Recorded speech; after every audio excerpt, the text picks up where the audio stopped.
Hey, freshmen, you're getting a video of me because I am visiting New York City with my son. He's running the New York Marathon, and I'm traveling with my daughter and some friends, and we're going to spend a few days in New York City. So, creating a lesson is difficult if I'm not there to share it with you, and the other half of the freshmen have already had this lesson. So I decided I would record my lesson, and Mrs. Benz is going to be playing it up on the screen. You should be watching me on the screen right now.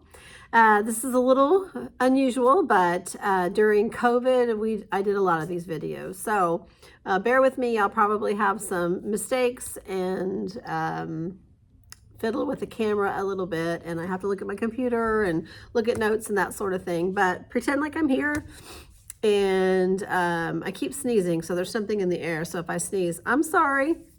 But okay, so if I had been in class today, you would have come into class with the 1812 Overture blaring loudly on my speaker system.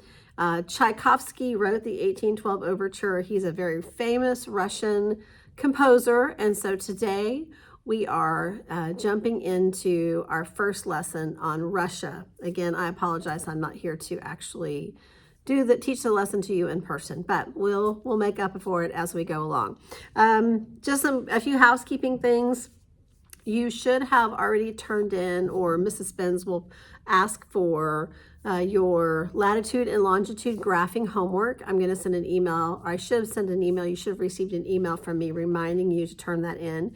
If you don't have it finished, or you forgot it, it's at home or something, just make sure that you turn it in on Monday, okay? So every day that you turn it in late, it's 10% off until you have 3 days to turn it in. So just make sure you turn it in on Monday if you don't have it with you today. If you need any help on that, I also sent you guys a video tutorial that you can watch on YouTube from somebody else showing you how to do it. Otherwise, I can help you when I return. What else? So you should have your computers open and Google Classroom opened. I created a kind of a dumbed down PowerPoint or Google slide show for you to watch on your computer while I'm teaching this lesson. Now, because Google only allows me to upload a certain number of slides, it won't do what the PowerPoint does. I've had to kind of limit the pictures that I can show on it because it takes up too much space, I guess, on Google. So you're seeing a limited version of what I showed the other class, but again, we're just going to make it work. So you should have your computer open, Google Classroom open. You should open up the Google Slides that has a few pictures on it associated with the lesson today. Okay, so if you don't have your computer open, Google Classroom opened, and those Google Slides opened, do that now, okay? Also, I don't have a copy of it in front of me, but you should also have, Mrs. Benz is going to give you a handout that has a framework of the lesson today. And so since I didn't want her to have to worry about passing out your notebooks and everything, I'm going to have you take notes on the handout that she gave you. So it should look like boxes, PowerPoint boxes. It'll have the fact of the day. It'll have introduction to Russia. Actually, I'm going to go to that on my computer. Let's see here. So the first slide on the worksheet should say Geography Lesson 1, Introduction to Russia, Friday, October 31st. And then it's got the fact of the day, and then it's got a few definitions and some slides for some notes. So I'm actually going to tell you what to write. It's not going to appear on the screen or in the Google Slides. I'm actually going to tell you what to write in each of these boxes. So I just felt like if I uploaded the whole thing, you guys would copy it and you wouldn't pay attention to me as I'm talking. You would just try to get ahead. I would also just encourage you, for those of you that like to wander the internet and play games and such on your Chromebooks, please don't do that when the lesson is going. You should have a little bit of extra time at the end of class to piddle on your computers if you want to. So Please stay tracking with me. Don't wander off into some other window and try to play games while the lecture is happening, okay? All right, so I'm going to introduce Russia today. Russia is one of my favorite lessons. I love talking about Russia, the history of Russia, their entanglement with communism during the Bolshevik Revolution. We'll be spending some time talking about Tsar Nicholas Romanov and his family. They were famously assassinated in 1917 by the Bolsheviks, or the communists that took over Russia. The Romanovs had one daughter named Anastasia. They had several daughters, but one daughter's name was Anastasia, and there was a legend for a very long time that she had survived the assassination. So we're going to talk a little bit about that. We're also going to talk about a spooky mystic, Russian mystic, named Rasputin, who was wrapped up in the web of the Romanov family. Also going to talk about the history of the czars and the czarinas. And just kind of a side note, my formal name is Catherine. That's what it says on my birth certificate. And Catherine, I'm named after my mom's best friend. Her name was Catherine Kudryakov. She was a Russian lady whose grandfather and great-grandfather, I believe, all served as Russian Orthodox priests in Russia.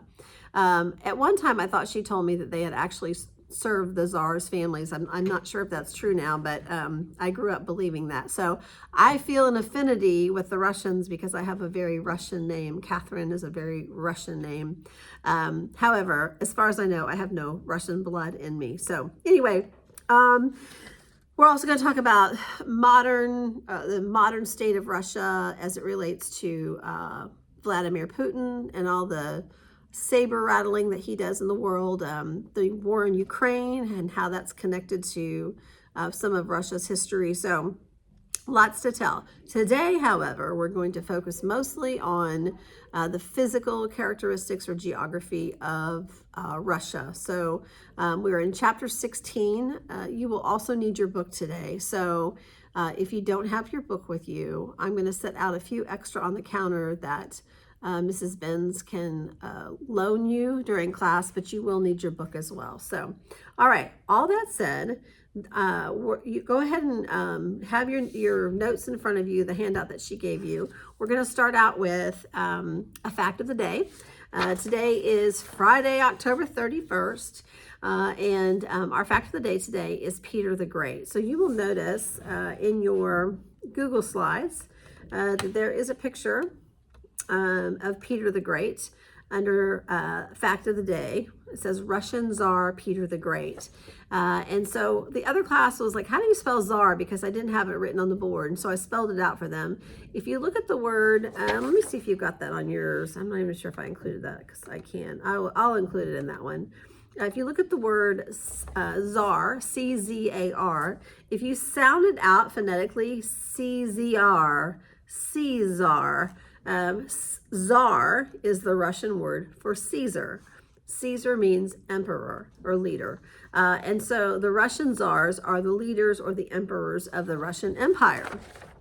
And so we're going to talk about a very important Russian czar. The czars were around for 300 plus years. Tsar Nicholas II, the Romanov family that was killed during the Russian Revolution, he was the last czar. So Peter the Great is our fact of the day. And so I'm going to go through my facts and tell you a little bit about Peter the Great. And what I want you to do is I want you to write 5 facts, 5 complete sentences. I've given you 2 boxes in your handout to jot down a few facts in there. So I want you to write those in there. We're not going to transfer them to our notebooks. We're just going to slide them into our notebook once I get back to school. So anyway, so let me read through this. If you'll notice, Tsar Peter the Great, the Tsar Peter the Great looks a little bit like, I think he looks like Captain Hook from Peter Pan. I don't know if he is the inspiration for Captain Hook, but he kind of reminds me of him a little bit. But anyway, all right. Peter the Great was born in Moscow, the capital of Russia, in 1672. When his father passed away, he and his brother Ivan co-ruled the country or the Empire of Russia until, let's see, 1996. So he was only 10 years old. He didn't really rule anything. They had a regent that ran things. But when he became of age, which was about 20 years of age, he and his brother Ivan co-ruled Russia. In 1696, his brother Ivan passed away. So Peter the Great ruled as sole Tsar of Russia from 1696 to 17, I need to look at the date. I'm getting ready to sneeze again. 1725. So almost 30 years of sole rule, and then he co-ruled with his brother. Let's see here. Peter the Great was born again 1672 in Moscow. He was the 14th child of Tsar Alexis, his father. He ruled jointly with his brother, as I said, but in 1696, Peter was officially declared sovereign of all Russia. He inherited a nation that was severely underdeveloped compared to the culturally prosperous Renaissance European countries. While the Renaissance and the Reformation swept through Europe, Russia rejected Westernization and remained isolated from the modern world. They kind of continued to live kind of in the Middle Ages. Their clothing, their attitudes, there was no middle class. You were either part of the ruling class or you were very, very poor, which was what most people were. They were peasants. When Peter came to power, he decided he wanted to change that. And so he did something unusual for a Russian czar. He left Russia and he traveled all across Europe to some of the most beautiful cities in Europe. One of his most favorite cities was Venice. And he decided that upon traveling and researching that he felt responsible for going back to his country and reforming it. So he is known historically as a great reformer. Some of the things that I'll read through this. It says, when he came back to Russia to make big changes, he focused on the development of science and recruited several experts to educate his people about technological advancements. He concentrated on developing commerce and industry and creating a middle-class population. Mirroring Western culture, he modernized several things such as the Russian alphabet. The Russian alphabet is very unusual, and so he tried to modernize it so that it would be more communicable between European languages and the Russian language. He also introduced the Roman calendar, which is what we use today. Russia had its own calendar. And then in addition to that, he introduced the first Russian newspaper, which again is crazy. The printing press had been around since the late 1400s. So this is 150 years later, or almost 200 years later, and they still didn't have a newspaper. So that gives you an idea of how backwards they were. And then in an additional move of reform, he decides to essentially change the clothing of the ruling class. So if you switch to the next slide on your Google Slides, there is a picture there of several Russian Orthodox men. They're wearing long robes and they have these tall, pointy black hats and long beards. And so this was the traditional clothing of the Russian ruling class. And Peter was kind of embarrassed by it compared to the beautiful clothing and the corsets and the handsome suits and everything that the Russian people wore. And so it says that in January of 1700, just 4 years after he began to rule by himself, Peter decreed that all of these robes, that all of the ruling class, government officials, and landowners could no longer wear the long Russian robes and had to wear Hungarian-style clothing. This followed by another decree in 1701 stating that men had to wear French and German-style clothing, which included waistcoats, breeches, boots, and hats, and that women had to wear petticoats, skirts, and bonnets. Excuse me. If you were in traditional clothes, except for the peasants, then you had to pay a tax to come into Moscow. Men who insisted on keeping their beards had to pay a significant tax and had to have a medal on them at all times showing that they had actually paid the tax. It says that Peter also paid barbers to go about the streets and offer to pay to shave people's beards. So his fashion reforms were swift, extreme, and they were met with a great deal of resistance. So In addition to making scientific reforms, practical reforms like the alphabet, a newspaper, he also introduced clothing reforms and physical appearance reforms.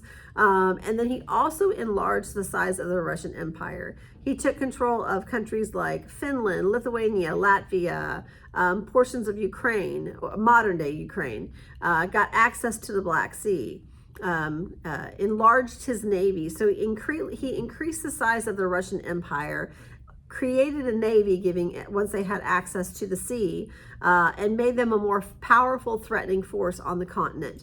I was telling the other class that to understand Vladimir Putin, who is the ruler today of Russia, you have to understand Peter the Great, because in many senses, Vladimir Putin is trying to reinvent the Russian Empire of the Peter the Great era. Let's see here. What else? Okay, so there's I would say one of his crowning jewels was the creation of the city St. Petersburg. St. Petersburg is way in the northwest corner on the Baltic Sea, has access to the sea.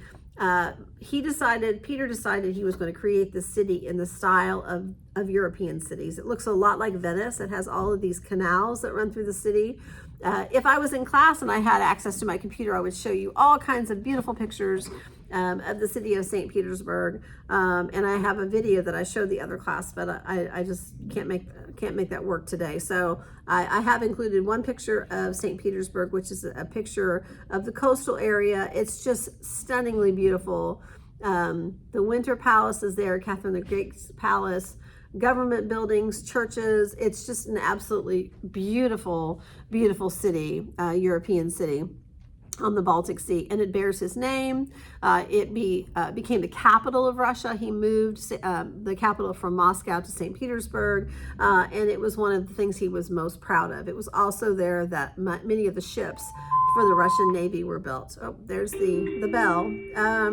If you flip to the next slide on that Google slide, there's a picture, a painting, a watercolor painting of Peter with his hair kind of blowing in the wind, and he kind of looks mean and daunting. I'm going to go on and read. It says that, excuse me. Although Peter proved to be an effective leader, he was also known to be cruel and tyrannical.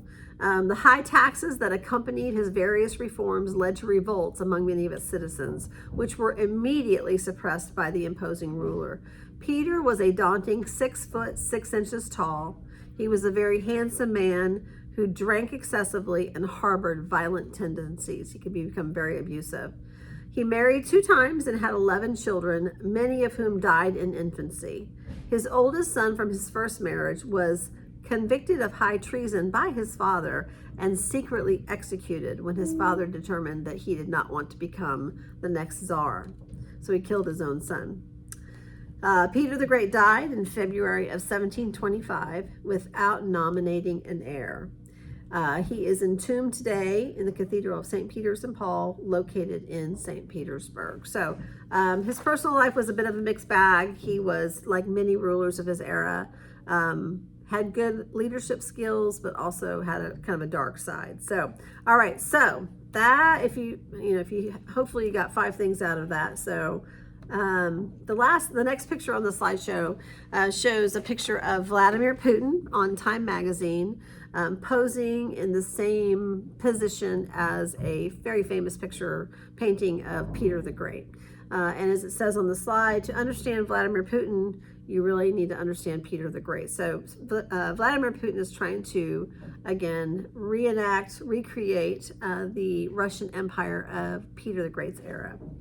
Okay, so we got that finished. All right, so got a map there that just shows you, this is going to be your regional map for this next unit. It's got Russia, and then it's got the countries that were part of the Soviet Union during the Soviet Union era, the USSR. They include Estonia, Latvia, Lithuania, Belarus, Ukraine, Georgia, Armenia, Azerbaijan, and then the stand countries of Kazakhstan, Uzbekistan, Turkmenistan, Kyrgyzstan, Tajikistan, and Afghanistan. Stan means land of, and so all of those stand countries you see there, it's the land of the Kazakhs, the land of the Kyrgyz, the lands of the Uzbeks, the land of the Turks, the land of the Afghans, so on and so forth. So I'll give you a copy of that when you're in class, but I wanted you to see that. So, okay, if you will then, let's move on down to our definitions.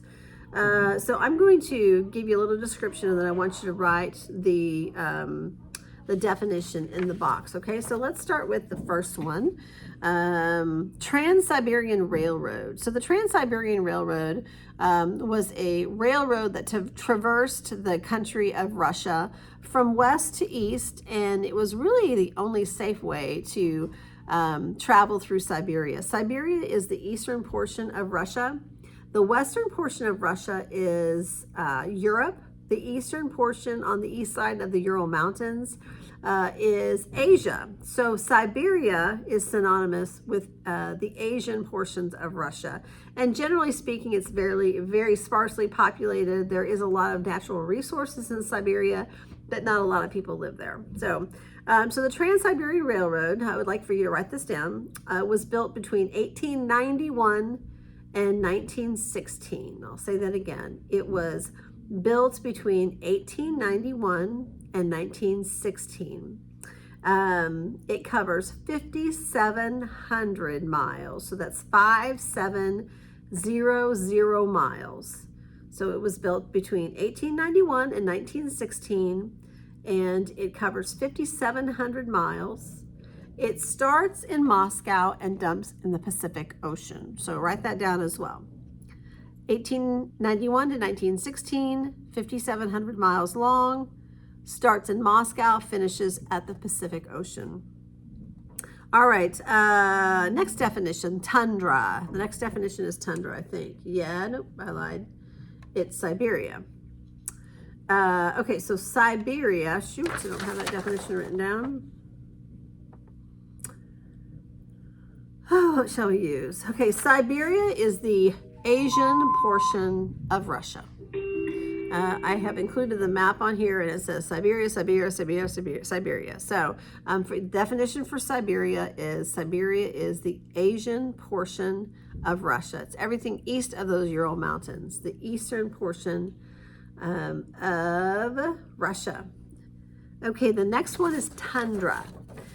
So much of Russia is in the Arctic Circle. It's pretty far north latitude, and so much of the Russian plains is the tundra. So this is what a tundra is. Okay, I want you to write this down.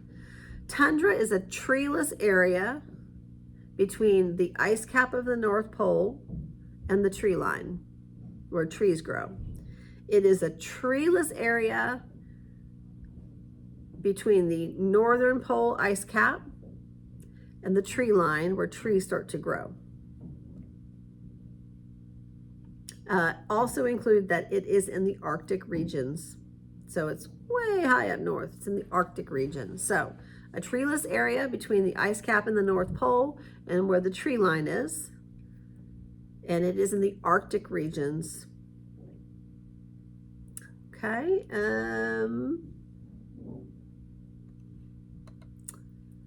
Okay, the next one is the taiga.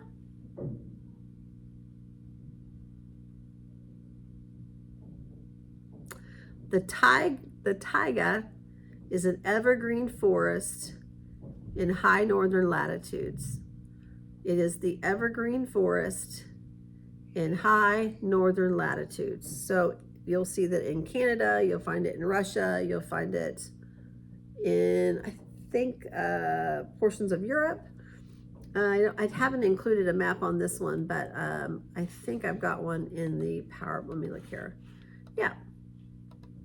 So I have a picture of it in the PowerPoint, the Google slide, of the taiga. It has a, whoops, sorry.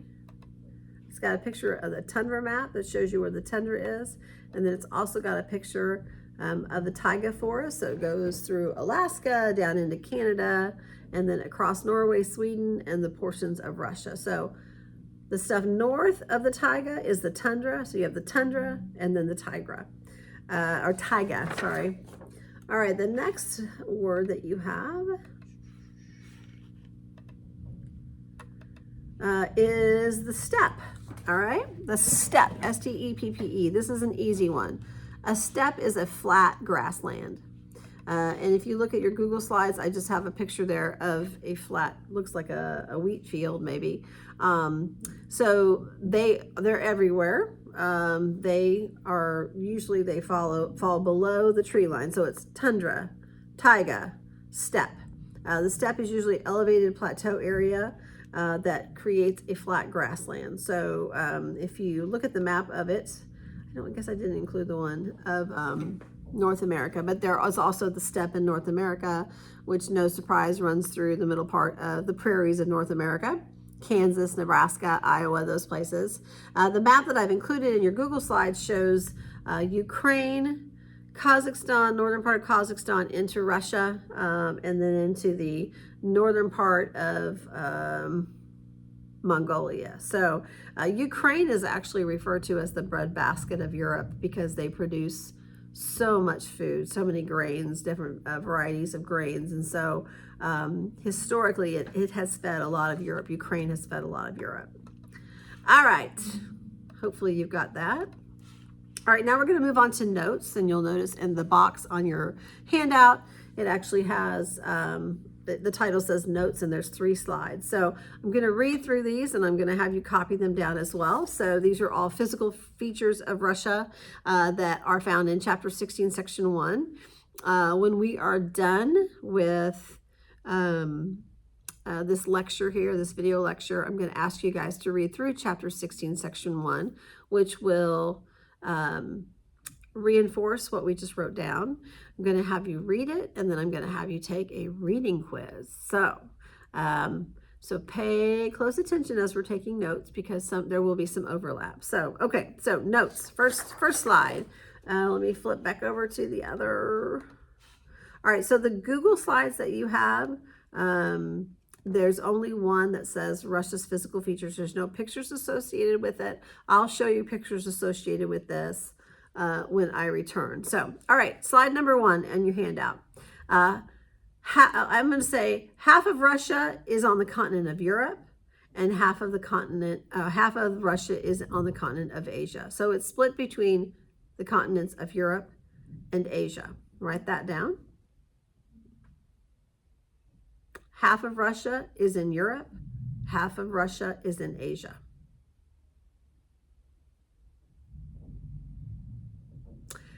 And then I want you to include that the Ural Mountains are the dividing line between Europe and Asia. So the Ural Mountains, Ural is spelled U-R-A-L, U-R-A-L, and the very last slide in the Google Slides shows you where the Ural Mountains are. You will be labeling those on the map. So you'll notice that I'm telling you that half of Russia is Europe and half of it is Asia. It's really more like 1/3 of Russia is Europe and 2/3 are Asia. But for our purposes, we're just going to simplify it. Half Europe, half Asia, just makes it easier. The next part of your notes on that first slide is Moscow is the capital city. M-O-S-C-O-W. And if you don't know how to spell it, if you look at the map, it's on the map. M-O-S-C-O-W. Moscow is the capital city. In addition to that, it's the largest city in Europe with 14 million people. It's the largest city in Europe with 14 million people. And then the next point in this slide is that Russia is just generally cold all of the time. It's just a cold place. If you don't like cold, it's not for you. Now, if you're somebody that enjoys like the weather we're having right now, where it's 50, 60 degrees and you like that, Russia is the place for you. The average temperature in Moscow is in the summertime, is about 60 degrees, and the average temperature in the winter is 20 degrees. So we actually get much colder here than they do. They're kind of landlocked, but they never get very warm either. So if you like warm weather, Russia's not your place. So half of Russia is in Europe, half in Asia. The Ural Mountains are the dividing line. Moscow is the capital city. It's the largest city in Europe with 14 million people. Most of Russia is cold with an average summer temperature of 60 degrees. And excuse me. an average winter temperature of 20 degrees, sorry. Okay, next slide on your handout. The Volga River is the longest river in Europe. And if you look at your map, the very last slide, you can see the Volga River. It wraps around Moscow and it dumps in the Caspian Sea. So the Volga River, V-O-L-G-A, is the longest river in Europe, and it dumps into the Caspian Sea. And you can see that on the map there.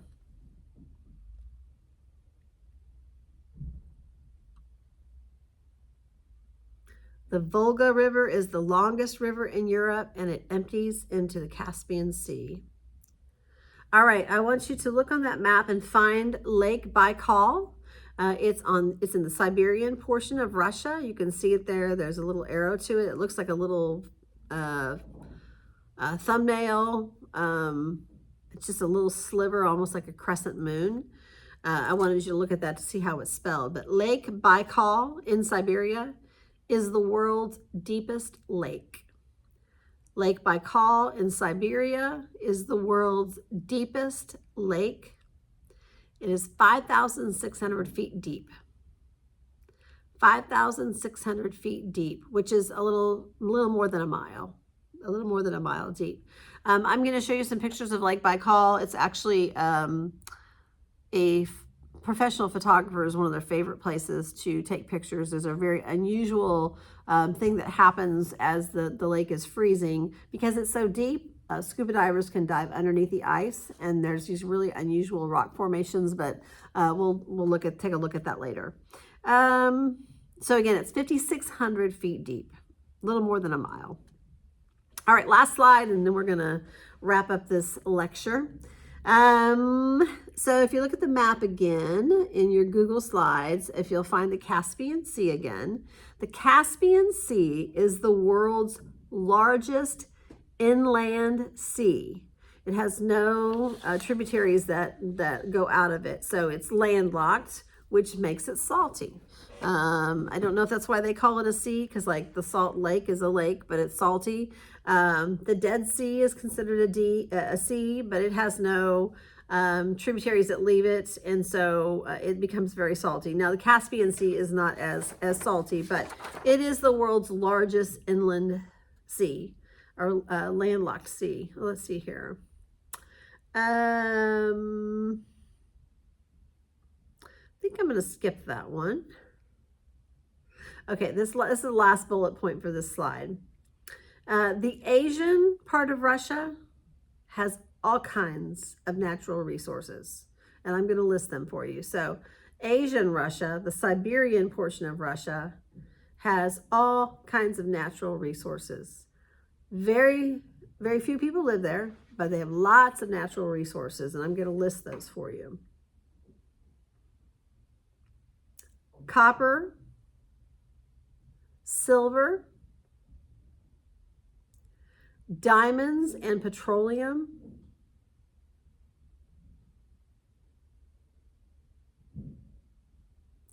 coal, natural gas, and gold. So there's a lot more than that, but those were the ones that I extrapolated out of the reading. So lots of natural resources. Russia, if they could get their act together and get their economy pumping, they actually have a lot of resources available to them. So, okay. If you've missed something, you can perhaps check with a neighbor, or we can circle the wagon when I get back. But that's our fact of the day for today. Those are our notes for today, and those are the few definitions that we had. So at this point, what I want you to do, once I'm finished with the lecture here, I want you to close up your computers. You won't need them for a bit. You can open them back up when you're done with the next, but I want you to read. I better get my book. Chapter 16. Oh, I forgot to. Let me look at the page numbers really quickly. I want you to open your book to chapter 16, section 1. Let's see if I've got the page numbers on this real quick. Yes, pages 378 to 381. So chapter 16, pages 378 to 381. So I just covered most of this in the notes that you just took. So what I would like for you to do now is I want you to quietly read through chapter 16, section 1.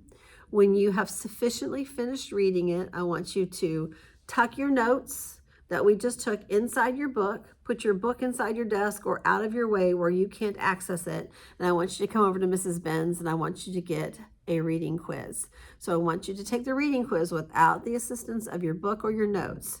Hopefully, me teaching it as well as you reading it, you will get 100 on this quiz, okay? That's the goal. So quietly read the section. Make sure you look at all of the pictures starting on page, what did I say?